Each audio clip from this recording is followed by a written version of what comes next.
मंदिर के सामने मैंने हैंगिंग बास्केट में कुछ प्लांट लगाए हुए हैं। 3 प्लांट लगे हुए हैं और एक में टेराकोटा की झूमर टंगी हुई है। तो जो 3 हमारे प्लांट लगे हुए हैं उनमें से एक में वेंडरिंग जूई और पर्पल हार्ट लगी हुई है। उस पर्पल हार्ट और वेंडरिंग जूई वाले हैंगिंग प्लांट में बुलबुल ने अपना घोंसला बनाया है। मैं पानी देने आई थी, मैंने सोचा पहले मिट्टी चेक कर लूँ, मिट्टी यदि सूखी होगी तो पानी दे दूँ। जैसे ही हाथ डाला तो उसमें मुझे उसके घोंसले का एहसास हुआ। मैंने हाथ तुरंत बाहर निकाला और फिर उसमें पानी नहीं दिया। बुलबुल बहुत सुंदर प्राणी है, बहुत सुंदर पक्षी है और ये बहुत सारी आवाज़ों में गाता है। बुलबुल को कवियों ने अपनी कविता में, शायरों ने अपनी शायरी में, लेखकों ने अपनी गद्य विधा में अपने अपने ढंग से लिखा और गाया है। गीतकारों ने अपने गीतों में भी बुलबुल का नाम डाला है और सुंदरता से उसको गाया है। तो यह सबकी पसंदीदा और सब जगह या कई जगह पाया जाने वाला पक्षी है और ये सबसे परिचित है और सभी इससे परिचित हैं क्योंकि ये मनुष्यों के बीच रहना पसंद करता है। तो ये बुलबुल का घोंसला है, रेड वेंटेड बुलबुल का घोंसला। इसको कई नामों से इस बुलबुल को कई नामों से जाना जाता है। काला सिरा, काल सिरा, कलसिरी और नाम होंगे जो मुझे नहीं पता। तो ये उसका घोंसला है और घोंसला वो रेशमदार जो रेशे होते हैं चिकने, उनसे बनाती है और बड़ी कुशलता से बनाती है। ये बिरयानी की हांडी में 2 प्लांट लगे हुए हैं। प्लास्टिक की टोकरी है जिसको मैंने हैंगिंग प्लांटर बनाया है और उसमें फिर बिरयानी की जो हांडी है प्लांट लगा के उसमें रख दिया था। तो इसका जो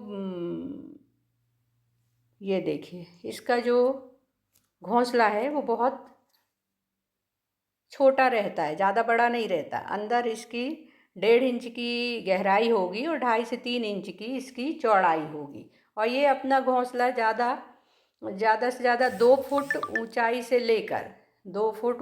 लेकर 10 फुट की ऊंचाई तक बनाते हैं। ये मंदिर के सामने जो इसने घोंसला बनाया है हैंगिंग प्लांट में, इसकी ऊंचाई 5 फुट करीब होगी। ये जो कीड़े मकोड़े और फल खाने वाली पक्षी है। ये बहुत पसंद करती है कीड़े मकोड़े और फलों को। ये 2 या 3 अंडे देती है और अंडों का कलर बड़ा हल्का गुलाबी सा होता है।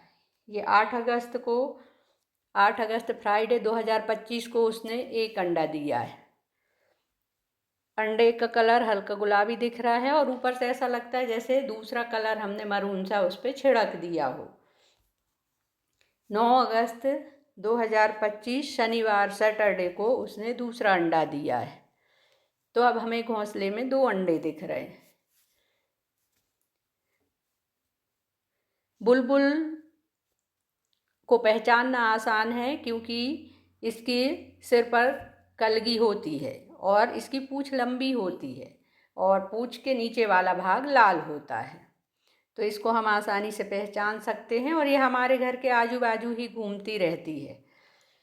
दिखने में सुंदर होती है। लड़ने की आदत के कारण लोग इसको पालना पसंद करते हैं, लेकिन ये उस बंद रह के ज़्यादा दिन पिंजड़े में नहीं रह पाती, मर जाती है। ये खुले में रहना ही पसंद करती है।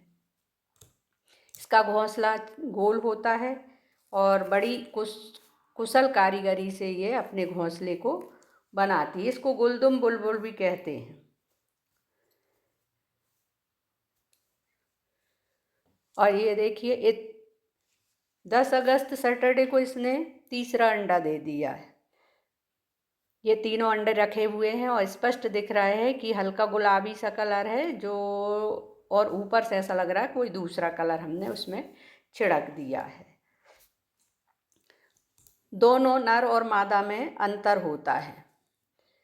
नर बुलबुल मादा बुलबुल की अपेक्षा थोड़ा बड़ा होता है, उसकी कलगी भी बड़ी होती है और उसकी पूँछ भी लंबी होती है और पूँछ के नीचे का जो लाल भाग है उसका वी आकार का और बहुत स्पष्ट दिखता है। उसका लाल कलर खूब चटक रहता है, तो उसको आसानी से पहचाना जा सकता है। ये बहुत प्रकार से गाते हैं, कई प्रकार की आवाज़ निकाल कर ये अपना गाना गा सकते हैं। बहुत सुंदर पक्षी है।